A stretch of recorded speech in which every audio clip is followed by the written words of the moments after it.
evening, everybody. Good Welcome. evening. How are you all? Guess what? We started, but didn't go We live. started We without didn't you. press the button. We But you started know what? without you. This is what life is. We continue regardless.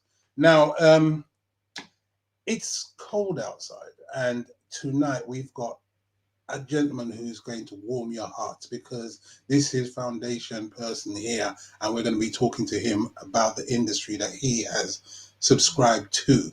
So I would say, without further ado, we would like to introduce you to the one and only, the Governor General.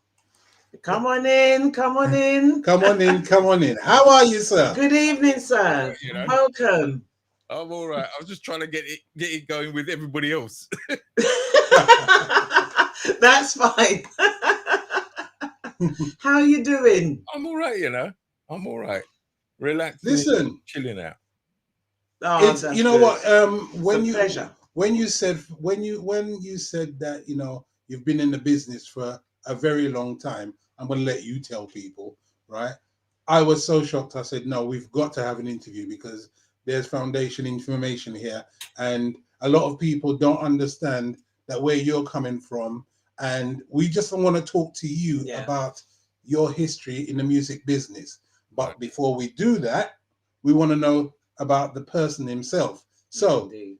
may I ask you, who are you and what do you do? What's your business? Well, basically, my born name, Derek Long, and nobody would have known that if it wasn't for Facebook. Facebook forced me. Okay. They out you. I've been Governor General for many, many, many, many years. Yeah. And I left it at that and kept my personal life and my DJ life separate. But Facebook forced me to merge the two of them together, and that's how it came to be. That is exactly how it came to be. I'm originally I'm not a London person. I wasn't born in London. I was born in the great town of Dunstable. Oh, really? Yeah. That's interesting. I was born in Dunstable. What Luton, part of the Dunstable country is that? Yeah, Luton Dunstable Hospital. Lived in Luton, then Bedford, St Albans, Canada. Was America for a little while. Spent loads of time in Jamaica. Ireland I lived, Wales I lived. Been all over the place. Been all over. Wow. That's a lot of life experience in just living places. Wait till we start talking about the music business. But I always was into music. Always with music. I've always told our younger generation, as they're growing up, travel. See while you're young, before the children are born, before you have kids and settle down, go and see the world. Yeah. Go and see different places. Then you can evaluate your life on the places you've been to and the people you've met over the years, many, many years. Yeah. It's just how it was. And that's just how I did it. And sound system wise, everything. The whole lot. So let's start from the young man, the beginning. How young do you want to go back? Why? So it's all right. It's all right. We're talking about the school and the education, and what else? Because there's one thing, the education. We start from that premise, and we take things further from there on. So, what was your education? Where were you educated? Maidenhall School, Luton, as an infant. Okay. Beach Hill High School, as sort of 11 to 16, and then Luton Technical College, City and Guilds Electronics, all sorts of things.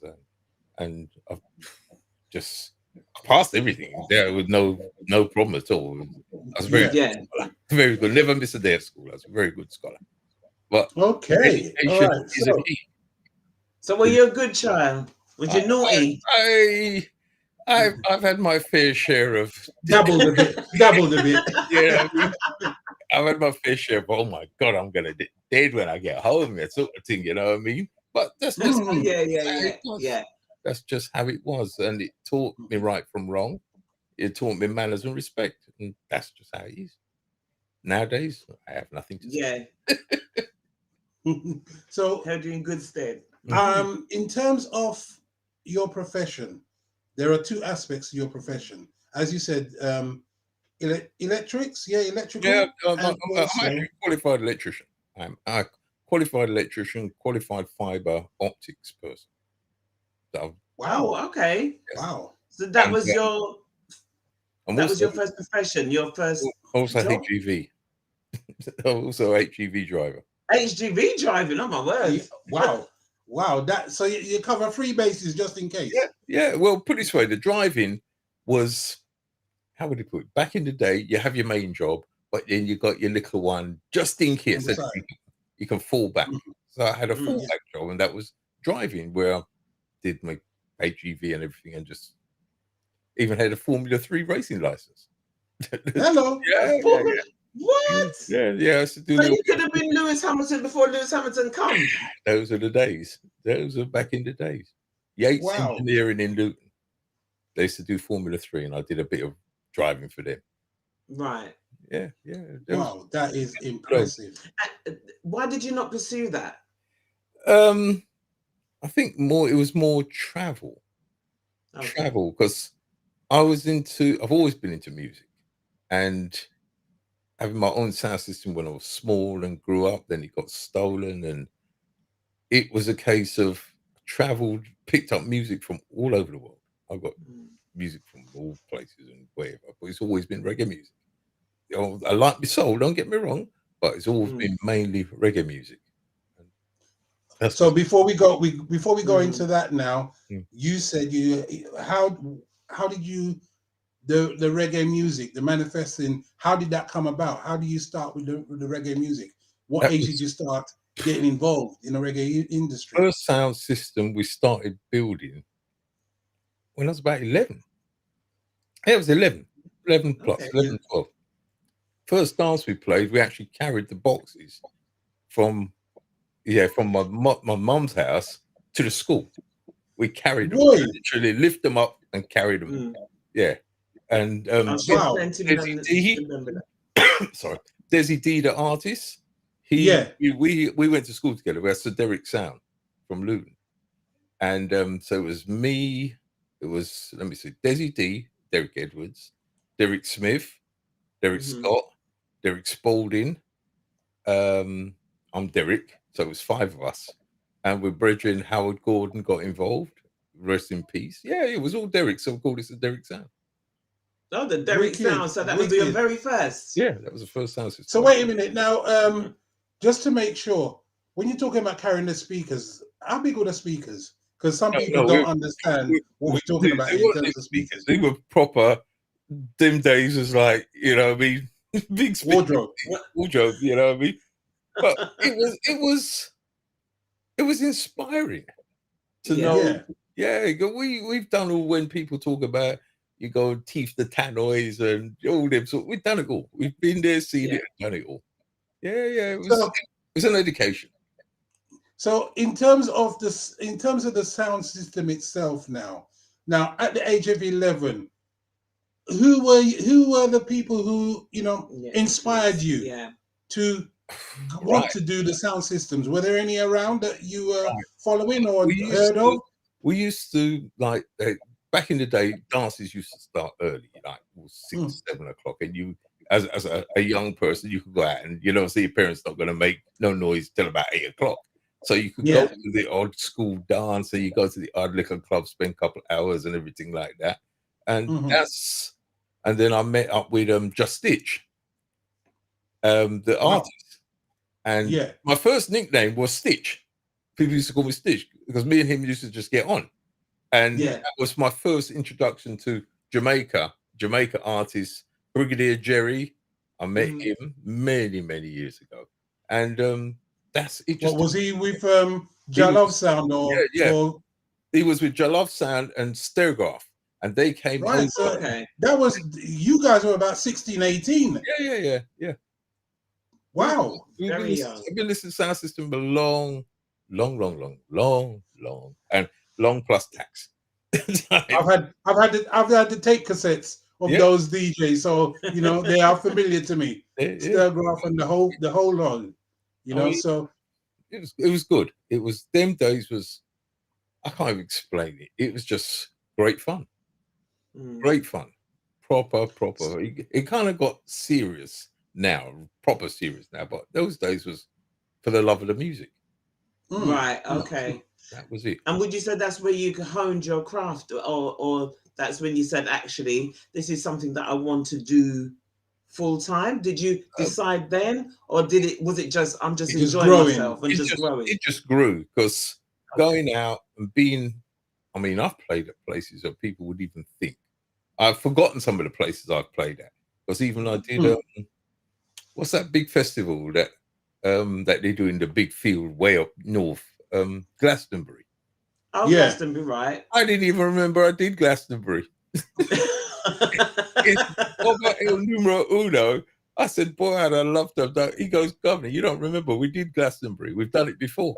I said, yeah. Wow. He goes, yeah, you did. And I thought, I couldn't remember. There's so many places. I just didn't remember it. That was just back in the day. He said, I've done Glastonbury. And you would think with somewhere like Glastonbury that reggae music wouldn't have been received like that.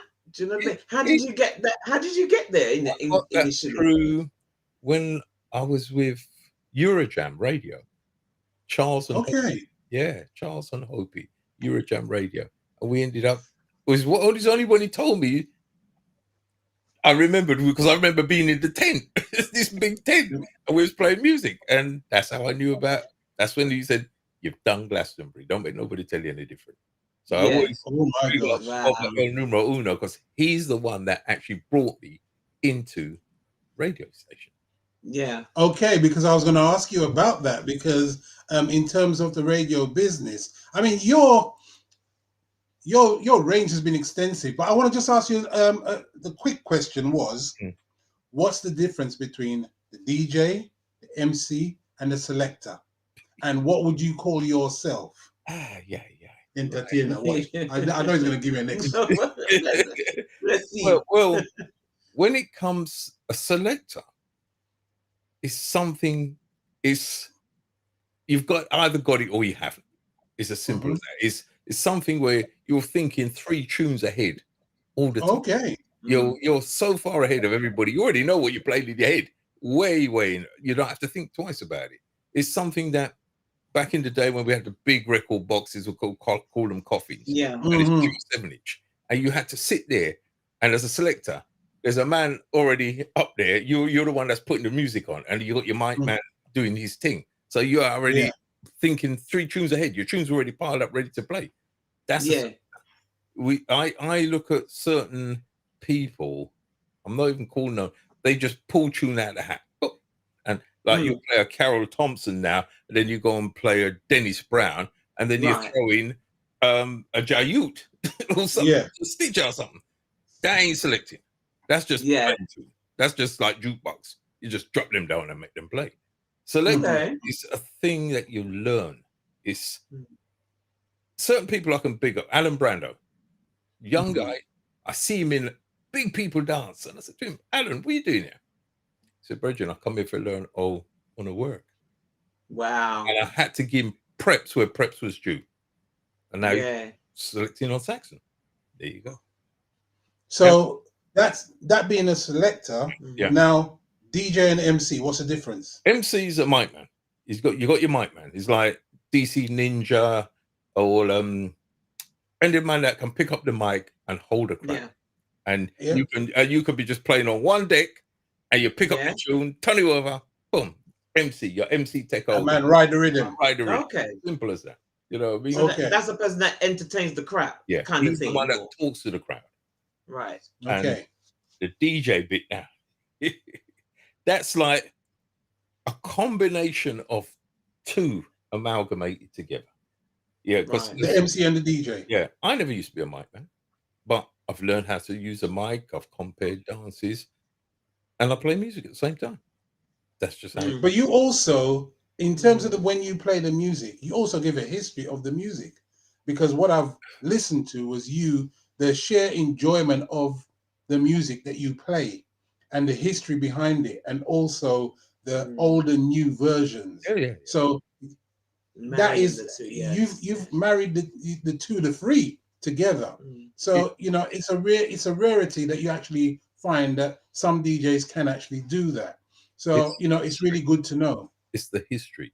If you're learning a craft, if you're like you run your business, you need to know your business. You need to know the ins and outs of your business. And it's a case of learn. You can't just jump into a business and say, yeah, pick up 5 tunes and I'm a DJ. It doesn't work like that. I've seen DJs come, I've seen DJs go. And that's just I'm still here. I'm still here, still getting booked.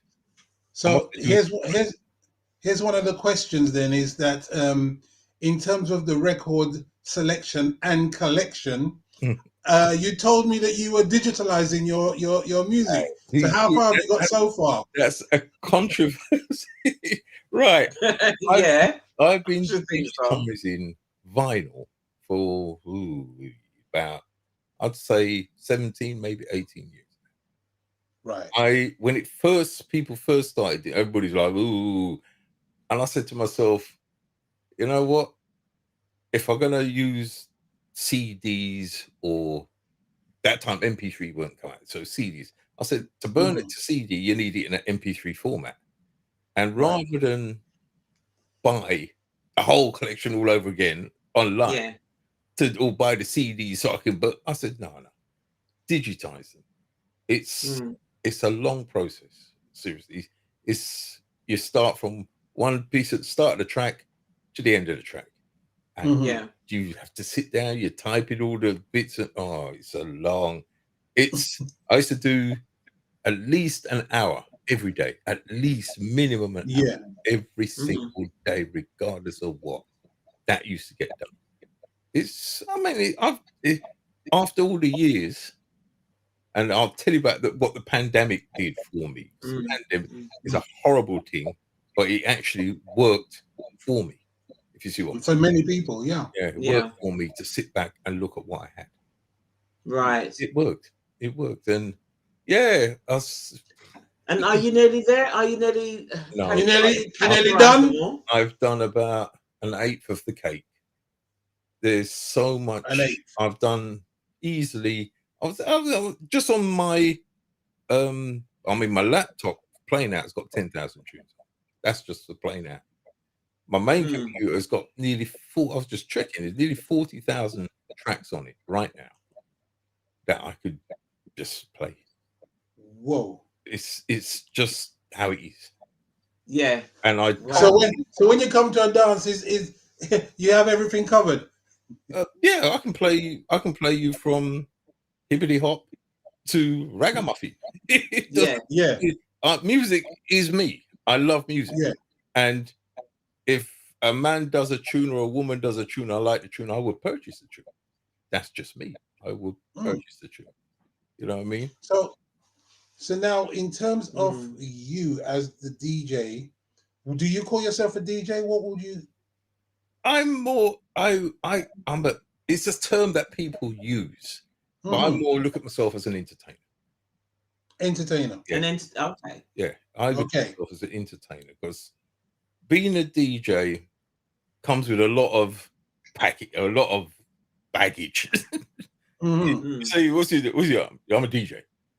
Straight away, it all starts. I just class myself as an entertainer. So at the end of the day, people book me to play whatever dance I've done, Bhangra dances, I've done pop dance, and I've played, and not a problem. Not a problem. You just do your Are you still playing out? Yeah. Are you still playing out, or are you calming down? No, I'm actually calming down a lot. So what does calming down look like? Well, I was talking about some dates today to a promoter, the same thing. But so it's in your blood, you see. You cannot. In your blood. But how I used to be out every single weekend, even the Christmas coming, I'm not interested. I can't tell the last time I had apart from the pandemic, the last time I had a proper Christmas where I woke up on Christmas Day and spent Christmas Day chilling. I can't. It's always you're either out the night before, you're out the night after, and your brain has got to be in playing out mode.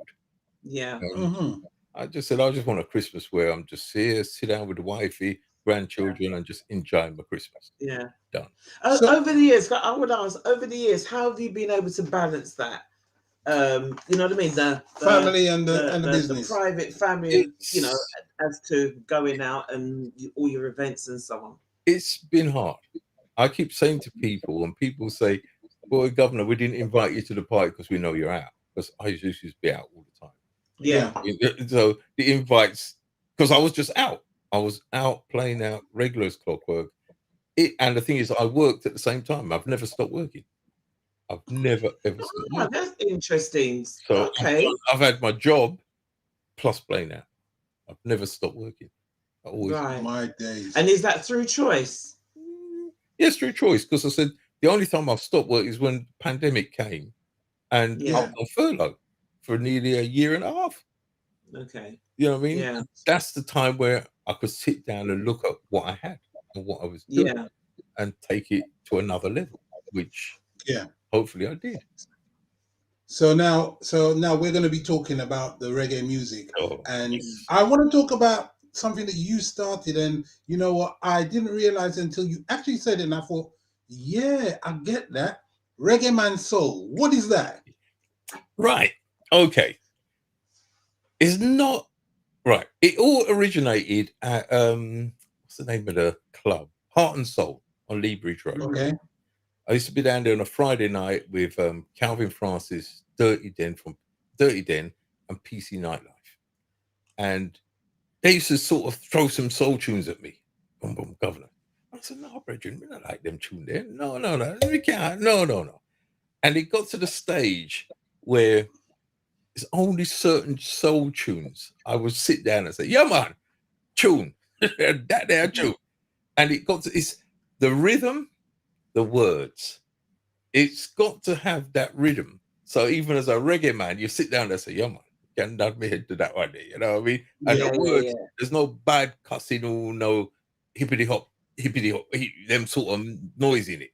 It's something that you could dance with your young lady to. You can dance with your wife. It's a feel like a lover's rock type. Yeah, it's sort of a lover's thing, but it took life on its own. And I would not. And I'm a person that if something work, everybody get the feel. Yeah. Calvin, Francis from B Soul, Dirty Den, PC Nightlife. All of them. If I call it, all of them get called same time. Yeah. I mean, it's not a man that, oh boy, hey, what Reggae Man Soul's me. And no, it doesn't work like that. You know what I mean? Business is business. As I say, we registered the name. So make anybody try to use it, register that name. Simple as that. And as a business thing, I would tell everybody, Guvenor General, the way it's spelled is registered. Rolls Royce Revival, registered. Proper register. Pint money and registered it. So nobody can turn around and take it away from you. You know what I mean? So that is the business aspect of the business. You have to. We're gonna go on to that. We're gonna come on to that side in a moment, but I want you to share, right? Because I want you to talk about certain things that I'm going to show you now, right? And if you can just tell us how you give us a little history, the little history behind. Yes, we want a few of these people them that you meet. So, if everyone can see. I bucked up with him at a Maxi. We was going down to meet Maxi Priest. Okay. And he was there. So I said, okay. Because the last time I saw him, it was at the carnival. Many years ago. Yeah. We just discussing and we ended up just standing there chatting. And I said, boy, because back in the day, we never had camera. But I said, now, boy, don't take two picture. Yeah, Maxi Priest was there. What else was there? There was loads of people there. It was just, I went there. Who invited me down there? It was not Greensleeves. Oh my God, VP Records invited us down. Okay. So I went down there and that's back up with them. We've all of us have stayed friends. Most of these people I know, change our personal numbers and we just talk. You know what I mean? I don't class them as superstars or big stars. They're just normal. It's like me and you. It's going to be. Well, I'm going to put this next one up now. So what about my boy? That was who invited me down to that one. Oh my gosh, who got me down to Lucy? I can't remember who got. I think that might be Greensleeves. And they said, "Yeah, Lucy's in town. Do you want to go meet him?" I said, "Yeah." And we ended up beating him. I buck up with him again in Jamaica. Yeah, Lucy.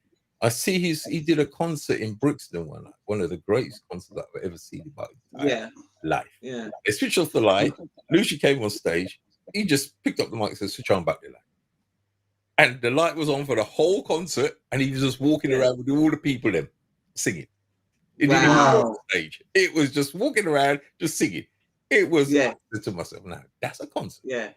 And this last one, before we change off now and go into a different direction, tell us about the late great. Now, that was many, many moons ago, where I did an interview with Alton Ellis. He did a dance for not Cass Manhattan, Big Cass, who used to put on dances. And we did a dance over it in, what's the name of the place? I can't remember the name of the place now. It's in London though. But did a big dance. I got loads of pictures with him and everything, and he was on stage singing. And I did an interview with him where he told me about his life. And it's like he just told me the whole. It was supposed to be part 2, but he died before we could do the part 2. Oh, so the part 1, BBC tried to buy it off me, and I wouldn't say it. And I ended up giving it to Christopher Ellis, his son. Yes, yes. So I was giving Christopher the whole interview, and I said, "Brethren, hold that, do whatever you want." Oh, wow. Maybe you should have an interview with Christopher, part 2. Yes. I've done an interview with Christopher. When I did the interview with Christopher, that's when I told him I had the interview. Whoa. And I said, "Look, here what? It's to me personally, I could have taken it and said it. Believe me on that. But as far as I'm concerned, it's their family's history. Because there was things on it. He actually said there was things on it he didn't even know." Okay. And we did one part of it, 2 hours, straight interview.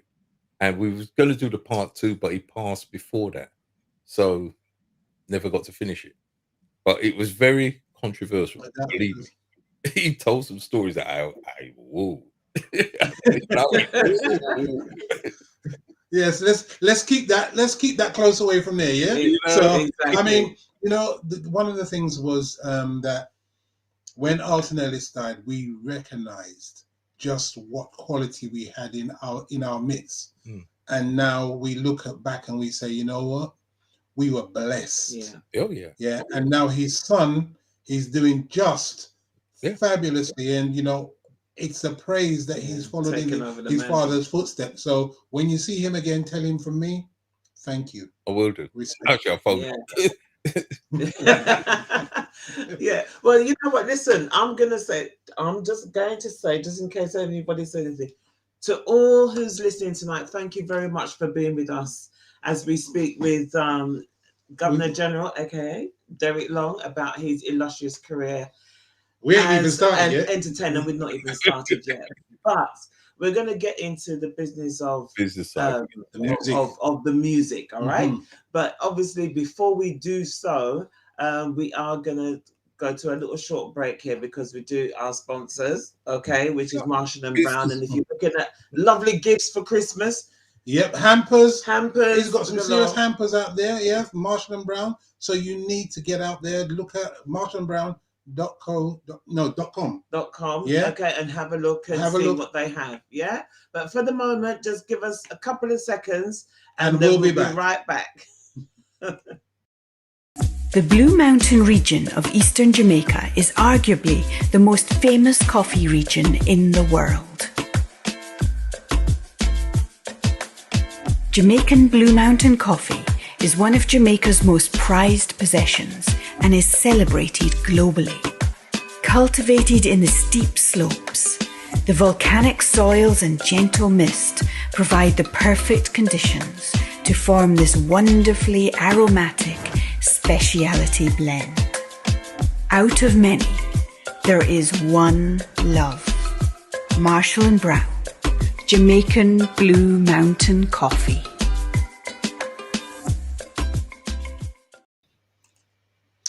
Hey. And we're back. We are back.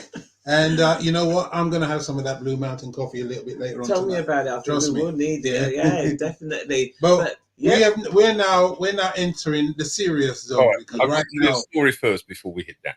Go ahead. Where Damian Marley turned up at my front door.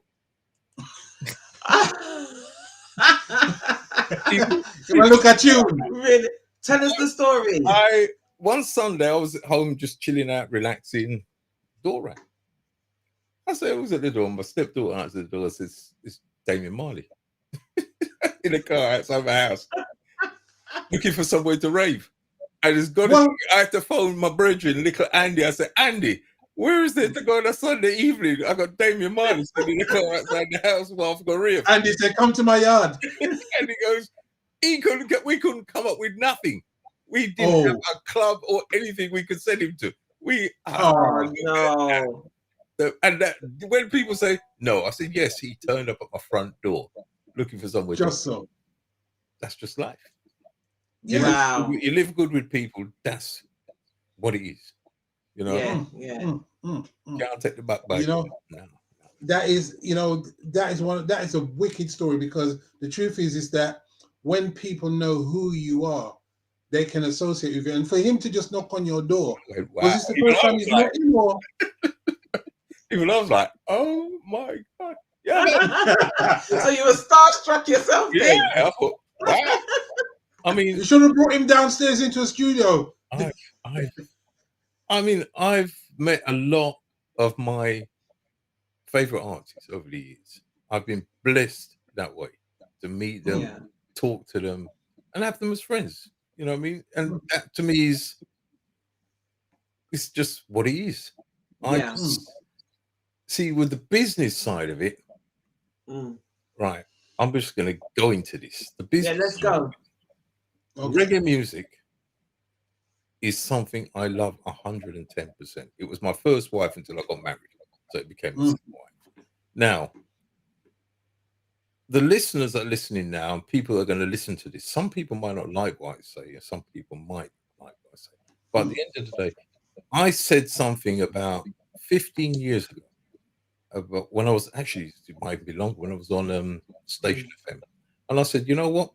The way things are going, we're going to end up raving in pubs. Because we don't support what we have. Now, when you really sit and think about it, we don't have no clubs. We don't have no clubs like, say, that will open on, say, Thursday night, Friday night, Saturday, and Sunday night. Yeah. Where you could want to take out the wife. You just feel for God and listen to some good music and put on our clothes. And we haven't got that. Doesn't exist. From Night Moves and all them clubs are gone. Yeah. They don't exist anymore. There's no, on a Saturday night, you might just feel for God for a couple of hours, have a little drink, go out with your wife and just rev and listen to. We don't have that. But do you feel that during the 90s, when the law started to change, because it was like when we had the QBs and all those sort of places, there we could go rave, and the opening hours and the music, there was a kind of a direction to control how we were entertained. It's not the law, right? As a person who's raved hard for 49, 50 years, if we don't own the building, we can't do nothing. Simple as that. We, as black people, as a nation, we rent from everybody else. Why do we need to rent from everybody? Can't we own our own? I actually tried, believe me, I tried to get a building. And a couple of the other men around me, we tried to put together to get a building. And I was told, and I'm not even going to be funny, because I said, I know quite a few Jewish guys that into the money thing. And he told us straight, they're not going to do it. They're not going to they will rent it to you. They release it to you. They won't sell you the building. Simple as that, because they won't do it. They won't sell you the building. And that was the end of that. It came to a boom, hit a black wall, and that was the end of that. So let me ask you then, in that case then, in terms that we're talking there about the building, the structure. Yeah. Well, let's talk about the reggae music itself. Because when you look at an artist dropping one hip hop tune and making a bag of money, and we have reggae artists who've been there 30 years running and still ain't hit $1 million, what's the comparison? Where are we? What are we at? What's going on? We don't have. See, in the reggae industry, you can't name the millionaires because there ain't. I think Maxi Priest is one, but there's very few millionaires in the reggae industry. There's a reggae industry, like certain people that have labels. I'm not even going to call in them because but they're multimillionaires. Right. They're multimillionaires. They make money out of reggae music. Okay. But we at the bottom of the bottom, it's like we're at the bottom of the ladder. So the producers, the artists, the studios, they are the core. They are the engine of reggae music. And when a man's like, I even take for instance like my brethren Gaffer Blue, spend his money to make a tune, pay the artists, pay the performers. To get that money back, it's like beating your head against a stone. Because the worst thing is, and I would always say this, we are people that, well, brethren, we just buy a tune, you know. We'll send you it. Why are you sending it? Why can't you just give them the link to go and buy the tune yourself? Okay, so let's stop there for a moment. Let's stop there for a moment because you know what?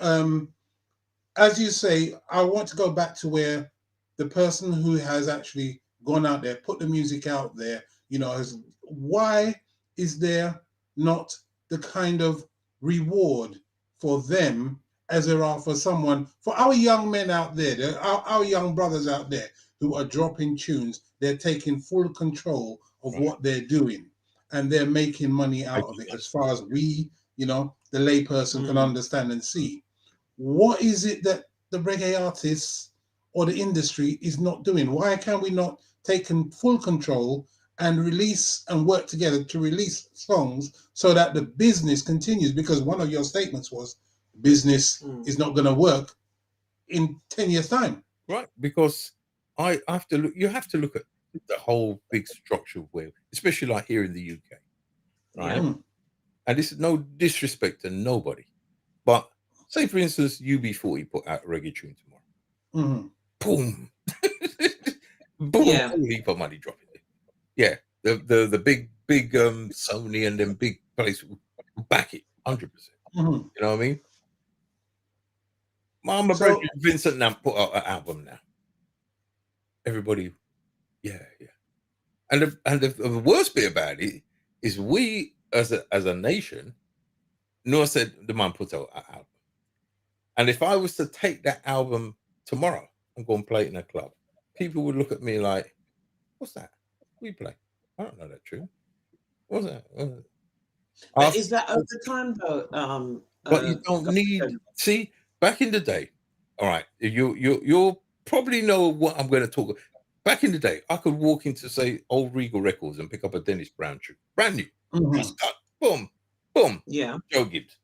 And I could go out the same night, play that tune, and stop the dance, whole dance mash up for the one tune. We have got to the stage, I'm guilty of it as well, as DJ MC Wyver, of, how would I put this? We are guilty of making everybody too the word, I know the word I'm trying to think of. We're too centralized.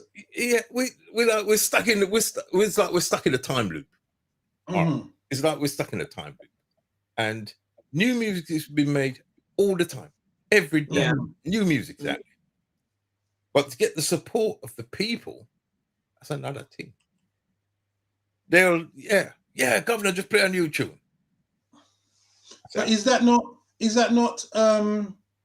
problem with the radio stations? Now that we don't need pirate stations anymore, I mean, anyone can get on a radio station. Yes, you could build your own radio station tomorrow if you want to. That's not a problem. It's a case of we are too.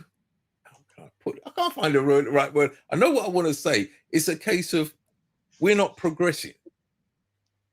And why do you think that is? Do you think it's because the young people are now realizing that they want to hear the tunes that we grew up with? Do you understand? That's been a norm for a while. I've been telling people this, that the young people are listening to what we was growing up into the 90s. That's what they're listening to. That's their revival. That's what they listen to. The music, the buying public are normally 35, 40. We know what, all this sharing of tunes, you need to stop. Because I said, Okay. I keep saying on air, you will see the man at Tesco's beg you for a £1. You give him the £1.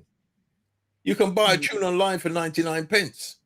Yeah. But you'd want your brethren to buy it and share it with 20 of you. So the artist, the producer, the studio, all losing out money because you've shared that 20 times. Well, that's £20. Right. We need to stop sharing the thing. People. So do you mean in the sense of like we've got to come away from thinking that we can share our music, or like I don't know, like you would do those streaming platforms? This is what we do. We share our music like a feel. Like we to the detriment of our music producers and so on. Instead of we buy the thing and support the thing, because when the thing's gone, you're gonna moan that we ain't got no more reggae music. Because it's gone because no money is put into the business. There's no money in the coffers. So everybody's gonna start giving up and say, well, we can't make no money out of reggae music. So why am I doing it? Why am I spending my £1,000+ and I can't get it back?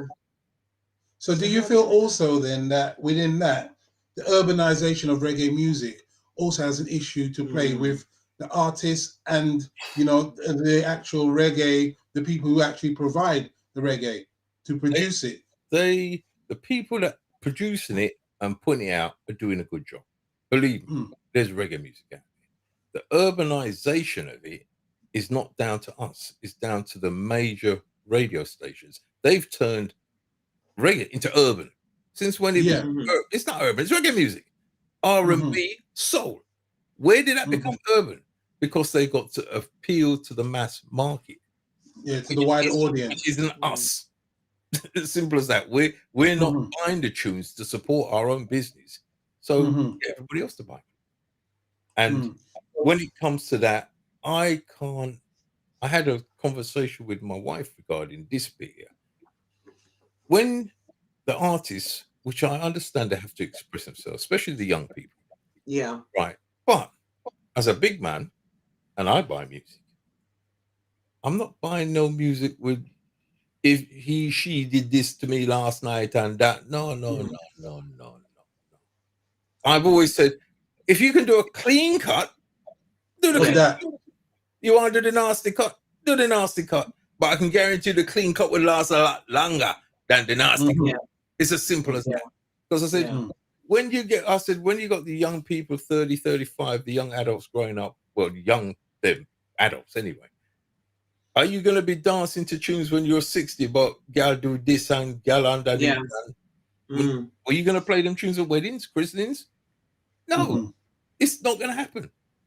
And then the worst bit about it is, and this is the bit that hurts me so much, when you've got the young women out there, beautiful, beautiful black women out there, singing about do this and that and that. And I said to myself, is this how you're going to bring your children up?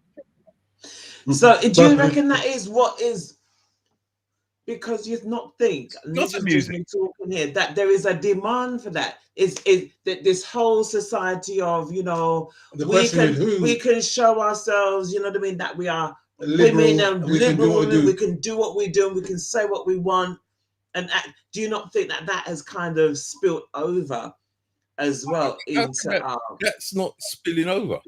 That's just, to me, it's just, as an art, if you're an artist and you want to express yourself, I've got no problem with that. None whatsoever. Express yourself. But if you want, because like they said, and I'm going to just say this, people are going to cuss me for it, but they say reggae music is a poor man's music. Because at the end of the day, if you're making tunes that are in the gutter, where do you think they're going to stay? Okay. You're not going to find a tune on the top 10 about gal under this and do me that and da. It's not going to happen. Yeah. It's as simple as that. It's not going to happen. There's a level. So how do we elevate that? How do we elevate the music? Yeah. This is the thing what I've been trying for many, many years. I play music, but I don't play no bad mind music.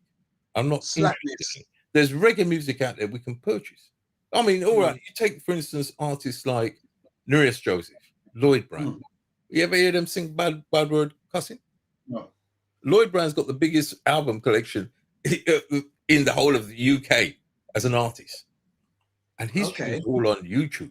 I mean, not the YouTube, Apple, and you can purchase them. His whole repertoire is up there, and we have a tendency to run away from technology, which technology is not gonna go backwards for none of it. Don't care who we are, it's not going to reverse. We was playing vinyl back in the day. Yeah. It worked for us as big people. We went on to CDs. It worked for us, and the kids started to get into it. Now we have streaming sites, MP3s, and everything. This is the way of the world. There's nothing we can do. We can't stop it. This is how it's going to be. And So it's just, we need to fix up. We need to get with the technology and do the right thing.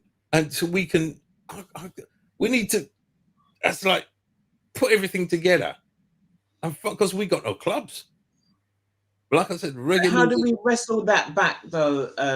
You know, I know obviously I'm asking you the question. You haven't got all the answers. We all haven't got the answers.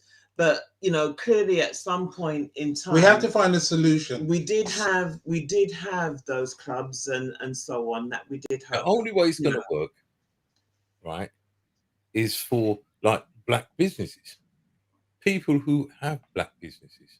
It's like 10 of us put together and say, all right, what we're going to do, we're going to buy this building. I'm not an expert at buying buildings, but we must have a man in the business who knows about house and buy a club and buy a building. And because we need to trust in ourselves. Because how much time do you hear where 5 black people put together and where them argue and everything mash up. Everything mash up. That's the ego. We need to put together, it's like a package, and you got your contract, you sign the contract, everybody knows what their place in this thing is. And even if it didn't, because my argument was, and what was the plan, was to buy a building. If it didn't work, we turn the building into flats. It's like, yeah, it's and something else. Yeah. So we're not lose out. Yeah. Because I said, once you've got the building, you've got to go through all the rigmarole to get all the licenses. Yes. And I kept saying, people say, no, put a white man up front, put somebody up front. I don't want nobody up front. Yeah. But the thing is, you know, yeah, but you know what, Governor, I'm going to come again now at you and in a different way now, right? Because in a different genre of music, right, that you know, some of our young people are in, whether we like it or not, they do the filming, the engineering, the whole spectrum, the whole shebang, to actually then promote it, and they by themselves, buy them, and they promote it by themselves. They go somewhere under the bridge with their phone, and they get a couple of men them together, right? And then they release it on wherever they release it on, Spotify or something. So the thing is, do you not think that there is something within the you know, the reggae industry, our music industry, whatever reggae you want to say, should have been doing that a long time ago. The reggae industry should have been doing that a long time ago. Okay. You know what I mean? So for us to bring the young people, look at it like this. If I can make a hit, I can retire. It's just as simple as that. Yeah. Nothing work. I can for the rest of my life. Got one hit there. Well, we can retire. We can buy a big house. Yeah. They have got it sussed. They know what they know how to use the internet. They know what they're doing. They have people around them. And I said the reggae industry has the same thing, but we just don't do it. Because if you really look at it, and this, like I said, it's not a disrespect to nobody. All the top people in the reggae industry are not black. So at what point then? So at what point do we then say, okay, then let's wait out these contracts that have been signed and restart again with the young people who are doing their own hip hop or whatever that they're doing, their grime, and work with them to create reggae music? Because, you know, you've spoken there about collaboration. Yes, but we're not collaborating with the right people. Nobody. Yeah, that's it. I looked at who did it? Kofi did it the other day with Big Nasty. Okay. Right, yes. Black is my color. That's right. The old boy take it and revamp it, repackage it, boom, big tune, big. Yeah. And I said to myself, this is what we need to do. That's all we Yeah. need to do. Nothing. It's not about us elders anymore and how we heard the tune. It's We have to repackage, as you say. Yeah, bring and it up. we have to people take it and run with it. Yeah. Yeah. They know what, because I said they know what they're doing. A lot of us don't understand internet, don't understand it. Some The people nuances don't even of have email. the new style of communication. So from that point of view, then, in terms of where we are right now with the reggae industry, can you then see how you as a DJ can help solidify that and entertain that? Can you then start looking at promoting the collaborations of the young people? Easier said than, well, for me, I could believe. I have my stepson, my son, they're all into this thing. So it can be done. But we need to stop being, as reggae people, some of us need to stop being about ourselves. It's as simple as that.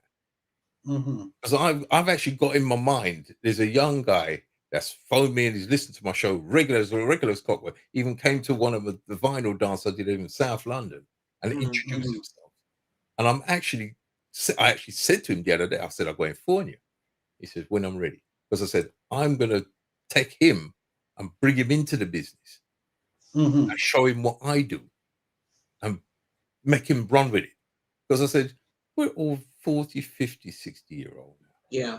We've been there, seen it, and done it all. It's young people's time now. You know what I mean?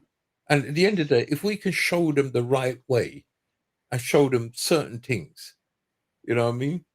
Reggae music. But you see that answers that. The question is, you want to take one young person under your wing. Wouldn't it be something to sort of start some kind of educational process to actually take more young people under your wing? Because then you would walk away from doing the DJing and support young people, which is a good idea. Understand the industry. Which is a very good idea. Because it's a lot of it's been since the pandemic where I've been able to sit down for at least a year and a half. Certain things I've looked at and I said to myself, we can't keep going on like this. We will end up with nothing. Yeah. If we was going to, as a DJ, if I was going to be rich, I'd have been rich a long time. Long time ago. But it's not going to happen. That's the reality of it. It's not. Is that because you rejected certain things, or is it, or was it just the case of it just? It's the industry that we're in. Right. This industry that we're in. Because I said there's certain tunes. All right. There's tunes that Buzz Rock, Stingray, Foundation, all them production crews and whatever. They've got out tunes, right? And the tune tough, proper. But no one's purchasing it. They're sharing it. Why is that? This is what this is the bit that I sometimes want to. I thought, wow, they don't want to purchase it. Why do we not want to support our own? But yeah, I'll tell you. Let me ask you a question then. That brings another question. Yeah. That in terms of purchasing, as you said earlier, we are of the older generation, so we're purchasing tune and we're thinking an album costs X amount of price, and we're going to buy a good album. It's going to have 6 or 7 good tracks in it. Now the young buy one song for 99 pence. Yeah. Should we not be educating our reggae stars and everything to start producing just the one tune? I keep trying to tell people when I do my show, and I always say, if you hear a tune you like and you Shazam it, purchase it. Find the tune. You don't have to what's the name of that tune? You just Shazam on your phone. It's all technology now. Shazam. Oh, that's the name of the tune. Right. And then you leave it. And spend the 99 pence or the 76 pence and buy the tune. Yeah. What's so difficult? What is so difficult about that? Right. Well, the question is, I'm going to put this one on you now, Governor General. I expect you at some point to be looking at running courses as to how to integrate the new and the old. See, the thing is, that'd be something new for me because I've always sort of been in the background of certain things that have taken place. People I didn't have a clue who I was, but I was in the background of a lot of things. I've started a lot of things and I've never owned up to them. Okay, so let's own up to one of them big radio stations that you're a part of. Which one is that? Station FM. That was 50%. That's and I'll target straight for Keatley, and Keatley will tell you I own 50% of the station. Okay. Station FM. See, I didn't know that. That's Foundation. That's Foundation radio That's station. Yeah. And how many years now it's been going? Station FM's been going for. I was there 28 years. It's been going. I've been there 28 years. It's been going for a long. What kind of evidence you have that you've been there for 28 years? What's going on? Oh yeah, I did show you this earlier. See there? Wait, so that's one of your trophies. That was just 20 years. That was one for just 20 years, and then that's taken up 8. Keatley will always be Keatley, and he'll always be my friend, and as simple as that. Then I've dabbled in radio stations. I've owned. I'm a person that have always been in the background. You know, there's always one up front. And I was always the one in the background. And my wife said to me, can't do it no more. Talk the talk. Talk what needs to be talked. Because at the end of the day, if you pass tomorrow, nobody's going to know no difference. Know the difference. Right. And I'm trying to encourage some of the bigger artists them and some of the big sound man them. Talk the history. Talk reggae history. Because you was there. You've seen it. You've done it. You're exactly. So that brings us on to what we were saying off air before we came on. Yeah, so we're talking now about the foundation people for reggae industry and the conversations that were had between certain DJs. Yeah. So I'm lining him up there. He's lining me up, you know. I mean, you know, we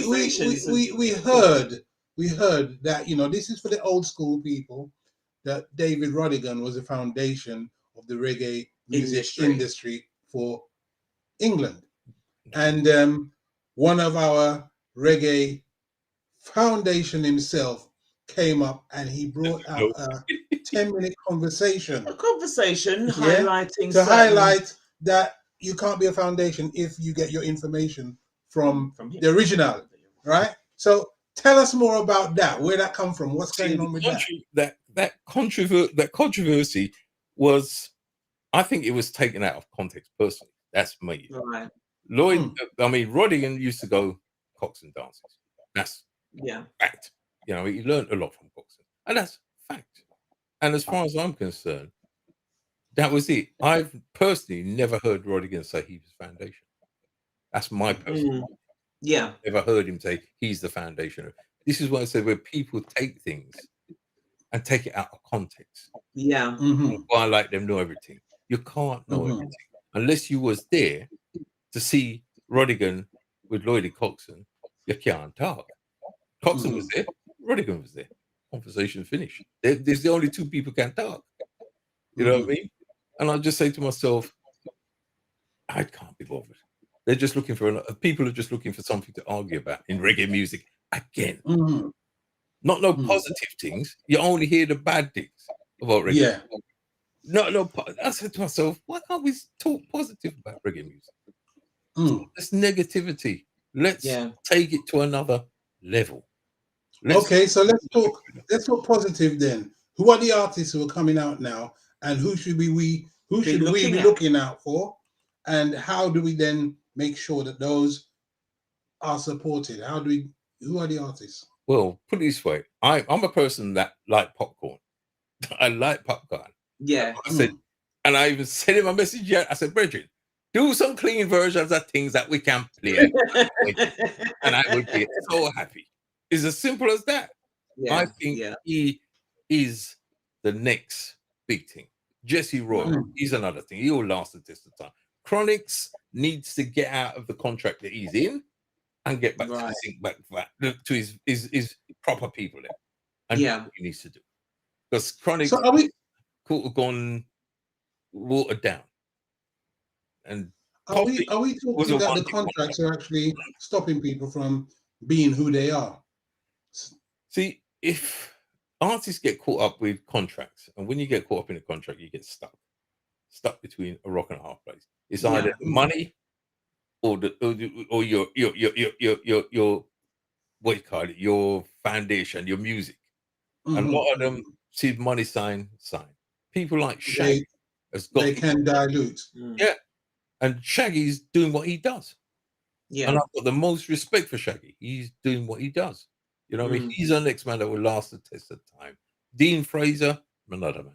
Big time, proper. Not a problem. Certain people, so young artists, Beanie Man will last forever.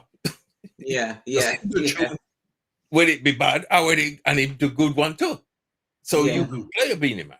You know what I mean? Bounty Killer, Capleton, all of them. They do tunes that will last the test of time. Sizzler, he's an inspiration. Yeah, Sizzler. These men are young people to me. That's what people need to understand. Them guys are young people to me. Yeah. You know what I mean?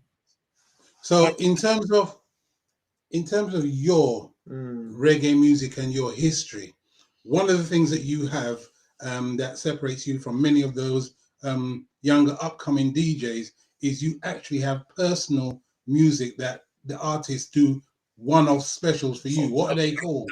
What do we call them? Specials. Oh, well, that is, how can I put this now? That to me, I'm not a sound system. I will never ever claim to. I have a little sound that if I play our little old stars, we can. I'm not a sound system. You know what I mean? I've got a little PA thing I can use, but to enhance as a DJ, I spent my money to get my specials for me. For me to play on air. There's no bad word in none of them. I can play at weddings, I can play them at Christmas, but that's for me as a DJ to enhance my DJ career and do what I need to do. You know what I mean? I mean, don't get me wrong. I have bad mind people out there. There's bad people out there that just hate me for it. But I spend my money. Simple as that. Artists send me tunes all the time. I go and purchase them tunes when they're released to support the business. And what happens if you get a free tune and I get free that all the selection? time. I get. And what happens then? I still go and purchase the one that was released. Yes, that's the difference. And this is what that's the integrity of what you do. Most of the artists have know me. They know me, and I will say, all right. They will send me a tune and say, Governor, tune I released for a good while. All after that, hear that, and I'll still go and purchase it when it's released. I have to support the thing. I can't. It's not. It's like you. I'm supporting my own house. I have to support my own house. Or so I don't. You hear it, but you still go buy it. I have to still go and buy it. That's why I understand with the 99 pence and the 70s, I will still go and buy it. Yes. To support the business. And not just stream. There's nothing. Have to support the business. If every reggae artist give away everything free and everybody's giving it free, how's money going to make? Studios ain't going to make money. Producers not going to want to put any more tunes out because one tune must cost at least £1,000 minimum to make. Yeah, that's just the tune. Yeah. So if you don't sell that tune, how are you going to get your money back? Yeah, you're down. Yeah, you're down. So it's a knock-on effect. If we don't buy as the consumer, then that's it. Down the line, our music will be gone. Yeah, we'll just be a dying thing. That's when you'll hear people say, "Boy, we're not no reggae music, you know." We're not. If you don't support it in the first place, how? Because I said it's like the hair shop. You have your black people who have the little shop on the corner, sell them here, and then you have the Indian people with the little shop on the corner, this up, and you go to the Indian man for buy it. Why don't you own your own? Why you never buy it from your own? Yeah.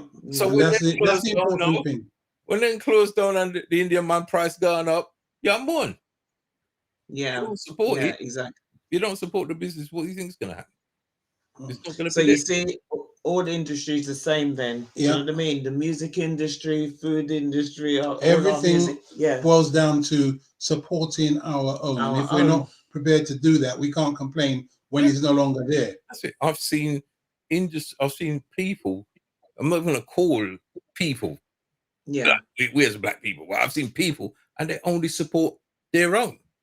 Yeah. and they're going up and up and up. Mm-hmm. Yeah. And we're supporting them too, but no one's supporting us. Mm-hmm. It's sad, but Mm-hmm. what can we do? And you know, the one thing, as you're saying there, is the one thing is what we're not doing is we are not recommending our own businesses to each other. It's almost like we're saying it's a secret. It's my special shop that I find, Who and I knows? can't share it with you because I don't want you to have what I got. Or Yeah. this tune is special, and there's only me one know this tune, so I'm gonna keep it to myself. It's only I can only just you one have let it. that. And oh yeah, I gotta tell it. It's only you one have it. Yeah, exactly. Who knows? Exactly. I hate that saying.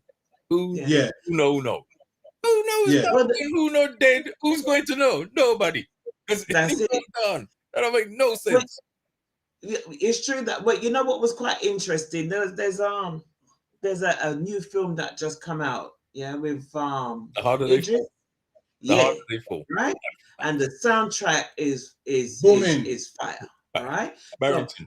when I hear it, I'm thinking, you know what? All of them young people or people that have never heard, you know, what I mean, certain people on that track sing need to go out and just buy the album. buy Let me tell you a it, story buy about it. that film. You see that film there? I was at work and I said to one of the guys at work, I said, boy, you seen that film, The Harder They Fall? I said, oh, yeah, my Netflix. He said, no. I said, I recommend it. He said he watched it twice, and he's telling all his friends to go watch the film. He said the film was wicked. He goes, the only thing is, no white people in it, but it's a brilliant film. Yeah. Now go and buy the soundtrack. Well, he goes, the film was brilliant. He goes, him and his wife sat and watched that film from start to finish twice. And he goes, the film was brilliant. Yeah. Said, it's also the music, isn't it? There you go. It's also the music, because some people may not even know of certain men like Barrington Levy and They need to wake up. So you know? when you watch the movie, listen to the soundtrack. You can purchase the soundtrack and support. And Barrington family. is change. Well, all the artists and will get change. They will get change. How much artists you know, reggae artists you hear about that died and now no money? Yeah. That needs to, all that foolishness needs to stop. Yeah. I mean, I was once on the road, and a reggae artist I saw didn't have any money, and he asked me for some money. And you know, that is just a state of where the reggae music is. For a man to be dropping tunes, a couple of good records, number ones, and was begging money on the street.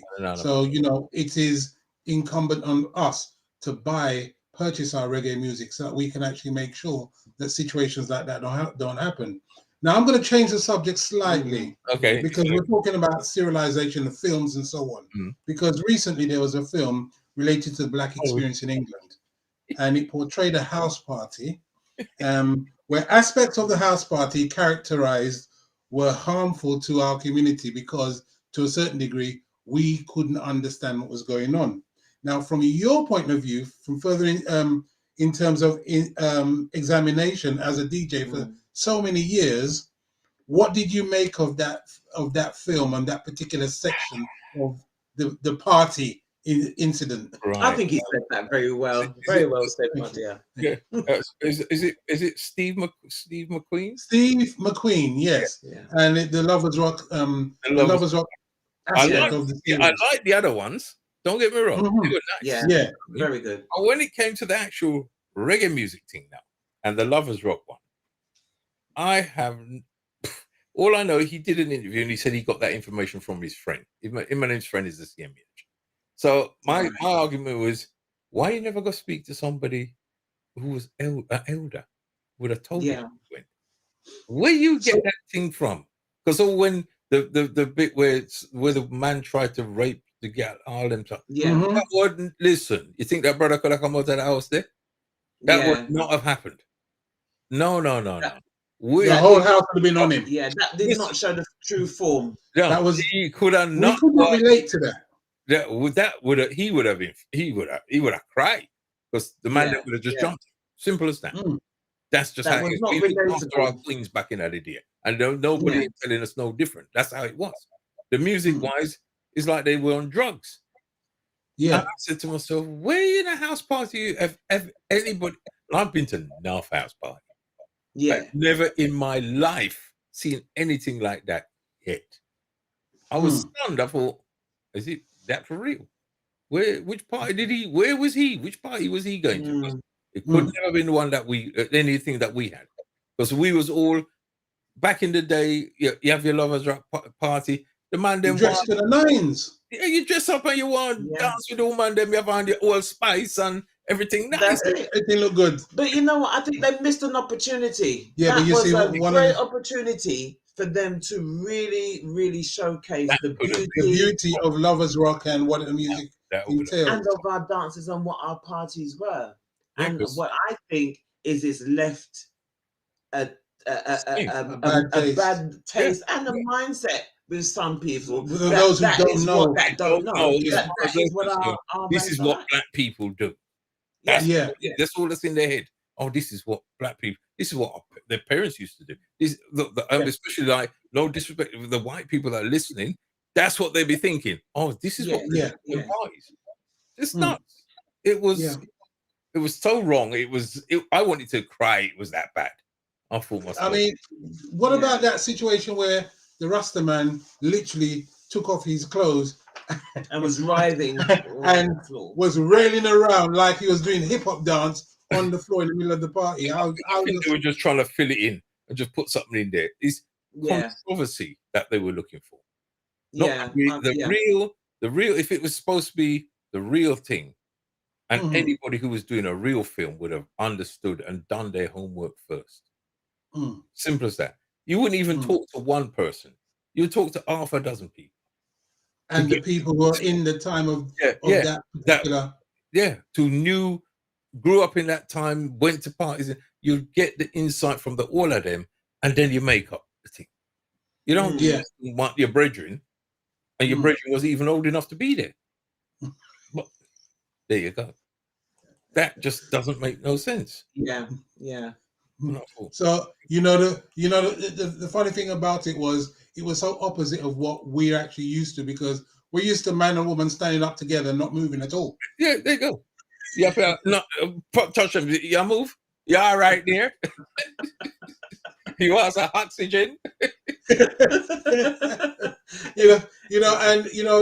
The good thing was that people actually, those who knew, were explained, and there was at least a conversation that was happening, because we were talking to our young people about, well, that's not right, that's not how it used to go. So the conversations happened, and down to the point where we were talking, well, in that case, if that man had tried to do anything untoward to a woman in the place, the whole house would have erupted on his head. Yeah. Police would have to him, because it just wouldn't have happened. Yeah, no, exactly. And seeing that in all the years of raving, that's the first time I've ever seen anything like that. And you're a DJ of what? 20 years experience? Whoa, way past that. Double that? You double that, man, plus tax. Exactly. So from 50 years of experience, never been seen before, but it happened on a series of program which, left a bad taste in the mouth. But the man was trying his best, and he should actually. Don't get me wrong. You have to give the man credit where credit is due, but certain things you should need to look into first. You can't make it's like you can't make a judgment unless you know you're 100%. Yeah. You know what I mean? And if you're trying to portray how it was back in the day, go and talk to people from back in the day, and they will tell you. They're quite, because I said the way the media has got reggae music, sometimes it makes me want. I just don't even. I've done an amount of documentaries we've seen about reggae music, and they either draw for the same old people, same conclusion nobody's ever heard of, or nothing to do with reggae music. Exactly. Why can't they go to the real reggae music people? Secondhand stories. There's no middle ground. They could draw on yourself. There's so many. People out there that can tell you history. You look at even Little Andy from German Magic. You got Saxon. You got You got the whole heap of people. You got Trevor Yeah. Sachs, all of them. Know their Mhm. history inside out and back to front. Mm. Why can't they just go and ask one of them? So I'm going to end tonight by doing what we normally do I'm not and ask you, where do you see yourself in 5 years' time, and what is the legacy that you want to leave behind? Where do I want to see myself in 5 years' time? Mm-hmm. Sit down with my grandchildren and relax. I'm not going to be one of these people that go on forever. When I retire, I eat that. It's finished. That really, oh my word. When I retire, I eat that. There's no coming back 1 year later Right. to say, but no. When I finish, when you will know when I finish, I'll give a big dance, and that'll be it. Mm-hmm. And as far as I'm concerned, my legacy is my music. My legacy, when you see me do shows, and this I've tried to explain to people all over. I says, I do a show for a purpose. The internet's going to outlive all of us. Mm-hmm. Shows will always be there. Simple Yeah. as that. My children, my great-grandchildren, my great-great-great-grandchildren can look back and see me doing a show. I have no problem with it. And I've always said, you see, like you're doing your YouTube thing here, it'll outlast the two of you. It will always be there. It's not going to go away. Yeah. Unless you delete it, it will be there forever. Once the internet's there, and the internet is not going to go away. Yeah. Believe it, it's going to get bigger, but it's not going to go away. It's going away. Yeah. And that's all it boils down to. That's my legacy. I said, people would type in Governor General 25 years from now, you see me do a show. That's it. And the legacy of all your music and all your experiences within that. And So- long may it continue, So I say. even within that, we haven't done the right thing, which is, when are you on? Where are you on? How can people find your tunes, your music? Right. Yeah? See, it gets complicated now. Okay, here we go. Well, I've got your conscious radio.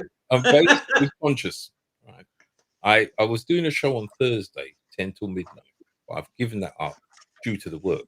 It was getting to the stage where it was just becoming too much for me to do all these shows and still work at the same time. Yeah. So I'm on the Conscious Radio on a Sunday, Rolls Royce Revival. That's 1 till 4.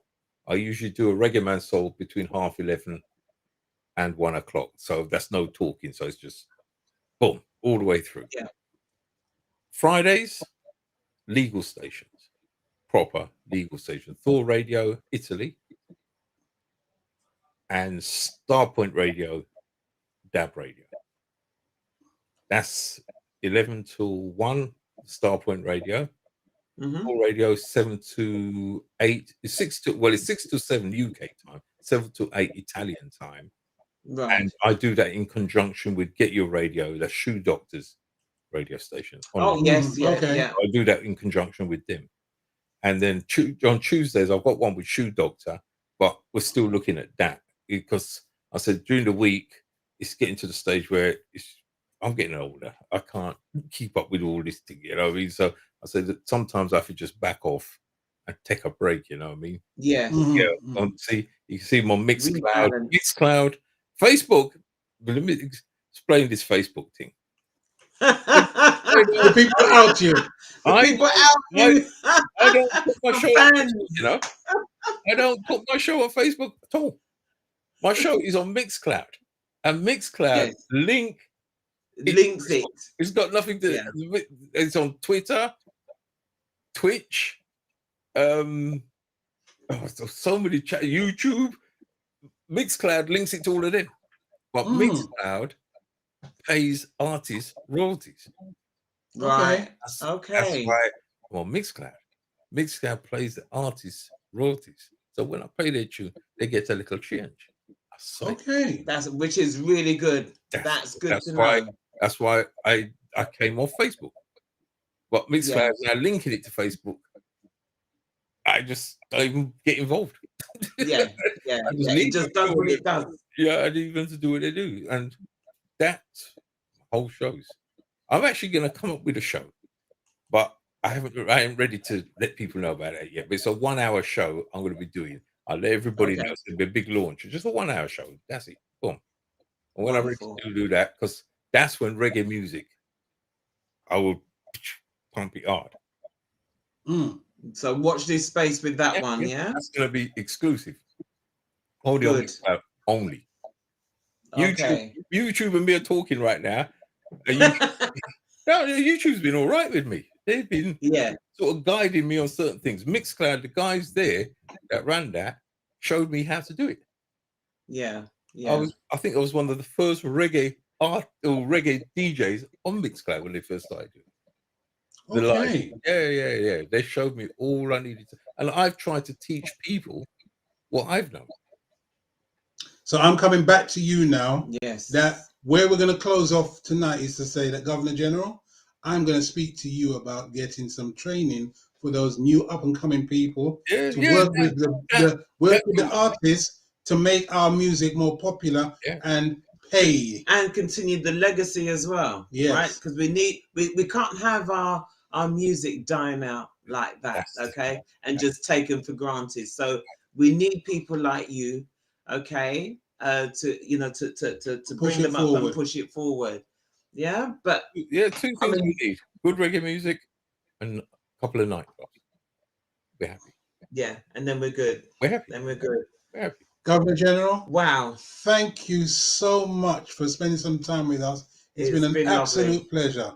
Thank you. I didn't cuss anybody. No, hey, you see? You know what? The reason and people must understand, and we don't say this lightly, but we have enough respect for you, and you are one of the greats. Okay. On a Sunday, you want to see us in this house here? Throw down bass and dancing. You're one of the greats, and you should be honored and applauded for your service to our reggae music industry. Thank you so much. We thank you, and long may you continue. I'm just a man that plays music. That's it. I'm happy. From I'm playing music, I'm happy. You're happy. We're all good. That's all. Thank you. And thank you very much for your time this evening. It's been a pleasure speaking with you. Hopefully it's not going to be the last, and we can catch up with you again. All right. Blessings to you. We'll talk soon. Take care. Take care now, sir. Take care. Bye-bye. Bye-bye. Bye-bye. Well, ladies and gentlemen, there you go. That was Governor General. Legend. And you know what? Legend. We'll put up his information about where to find him, when and where. Yeah. Indeed. And we hope that you are able to join us next week, where we will have a special guest. Yes. But we'll keep it quiet for the moment. Yeah. But up until then, all will be revealed. We'll talk to you soon. Okay. Have a great week. And tune in next Monday. Yes. We'll see you then. Okay. Have a great week, everybody. Blessing to you. We'll see you soon. Take care. Bye-bye now. Bye-bye.